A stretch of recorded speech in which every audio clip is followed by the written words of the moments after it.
Everyone, good evening. এখন ঘড়িতে বাজে 4:55। তো বিকেলবেলাতে আমি সন্ধে হতেই যাই। তো এই যে ছাদে ট্যাপ রয়েছে, ট্যাপে জল ভর্তি করবো। জলটা নিয়ে তারপর যাবো জল দিতে।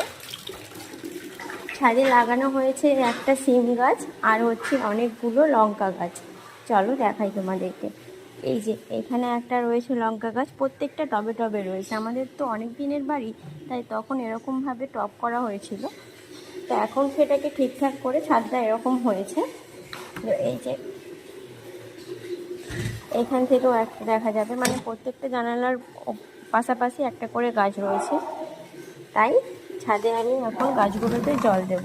বাপিই দেয়, কিন্তু বাপি বললো আজকে গিয়ে ছাদের গাছগুলোতে জল দেয়, প্রায় শুকিয়েই গেছে। দেখো গাছে কিন্তু জল দেওয়া হয়ে গিয়েছে, এখন আবার সন্ধে দিতে হবে। তো চলো নিচে যাই।